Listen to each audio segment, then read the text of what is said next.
ओम साईं राम, हर हर महादेव। आज का रात्रि संदेश। ज़िंदगी एक ऐसा जाल है, हम जिसे जितना सुलझाने की कोशिश करते हैं उतना ही उलझते चले जाते हैं। आज इंसान अपने ही बनाए हुए जाल में पूरी तरह से उलझ चुका है।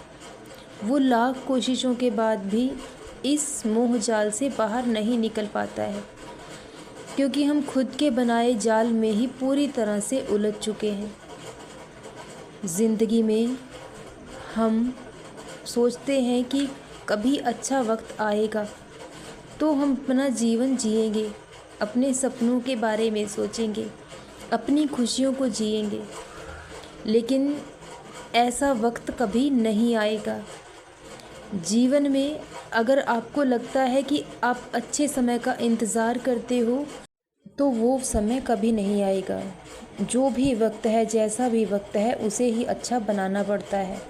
इसलिए अपने जीवन में हर छोटी छोटी खुशी को अनुभव करें, हर पल को, हर लम्हे को खुशी से जिएं, क्योंकि ये लम्हे, ये वक्त अगर गुज़र गया तो फिर कभी लौट कर नहीं आएगा, सिर्फ़ और सिर्फ यादें बनकर रह जाएगा। इसलिए जीवन से निराश मत हो। जो हो रहा है आपकी भलाई के लिए हो रहा है। कभी कभी लगता है कि हमें कोई रास्ता नज़र नहीं आता, हम पूरी तरह से उलझ चुके हैं, नहीं समझ आता कि किस रास्ते पर जाएं। तो आप एकांत में बाबा के सामने बैठें और उनकी प्यारी सी मूरत को निहारें। उनकी आँखों में आँखें डालकर अपने मन के हर सवाल को उनसे कहें, हर दुख, हर दर्द, पीड़ा उन्हें सुनाएं, जबकि वो जानते सब कुछ हैं। लेकिन अगर आपकी आँखों से आंसू गिरते हैं तो गिर जाने दें। जब आंसू बहते हैं तो आंसू में वज़न नहीं होता, लेकिन इंसान का मन बहुत हल्का हो जाता है। और उनसे बार बार अपने दुख, अपनी परेशानी सुनाएं, तो आप देखोगे कि आपकी अंतर आत्मा से एक आवाज़ आएगी जो आपसे यही कहेगी कि एक दिन सब कुछ ज़रूर बदल जाएगा।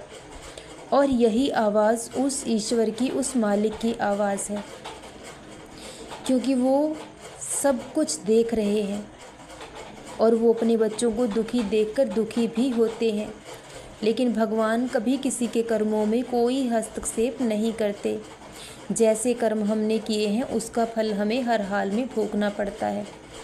तो अगर आज कहीं हमें सज़ा मिली है तो हमसे कहीं ना कहीं कोई ना कोई गुनाह भी ज़रूर हुआ होगा, जिसकी सज़ा उस ईश्वर ने हमें दी है। जब पतझड़ आती है तो पेड़ से सारे पत्ते झड़ जाते हैं, लेकिन वो पेड़ नींव से मजबूत होता है, जड़ से मजबूत होता है, क्योंकि पत्तों को कभी कभी अभिमान हो जाता है कि शायद पेड़ उन्हीं की वजह से ज़िंदा है।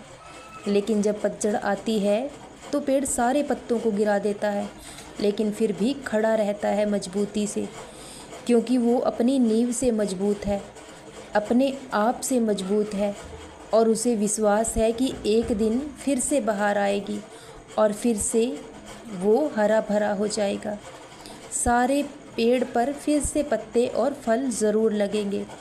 इसलिए इंसान के जीवन में अच्छा समय इतनी आसानी से नहीं आता। जब अच्छा समय जीवन में आता है तो हमें बहुत बुरे दिनों से भी गुज़रना पड़ता है। एक ऐसे वक्त से गुज़रना पड़ता है जो हमारे जीवन का सबसे बुरा समय होता है, क्योंकि वो इसी बात का संकेत करता है कि जब आपके साथ बहुत गलत हो रहा है, बहुत बुरा हो रहा है, तो ये तय है, ये निश्चित है कि अब आपके जीवन में सबसे अच्छा समय आने वाला है। उसके पहले आपके जीवन में सबसे बुरा समय आया है, क्योंकि वो भगवान जब हमें बहुत कुछ देने वाले होते हैं तो उससे पहले हमें आजमाते भी हैं, क्योंकि भगवान हमें देकर भी आजमाते हैं और हमसे लेकर भी आजमाते हैं।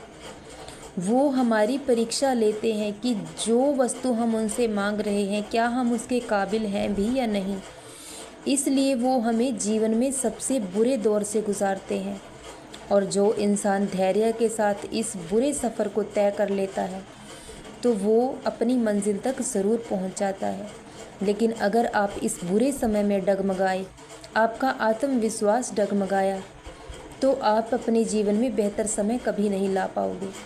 इस बात पर आपको अटूट विश्वास होना चाहिए कि ईश्वर जो करता है हमारी भलाई के लिए करता है, और सब कुछ उनके चरणों में समर्पित कर दो, सब कुछ उनके हवाले छोड़ दो कि जो आपकी मर्ज़ी हो, जो आपकी रज़ा हो वो कीजिए। हम हर हाल में खुश हैं, जैसे आप रखना चाहो वैसे हमें रखिए, लेकिन हम हमेशा आपका शुक्रिया अदा करेंगे। तो आप देखेंगे कि आपके जीवन में बहुत बेहतर समय आने वाला है, और वो वक्त आ चुका है। अब बहुत बड़ा बदलाव आपके जीवन में होगा। एक ऐसा जीवन, एक ऐसा उज्जवल भविष्य आपके सामने होगा जिसकी कभी आपने कल्पना भी नहीं की होगी। सदा खुश रहें, सदा जपते रहें। ओम साईं राम, हर हर महादेव। शुभ रात्रि मेरे बच्चों।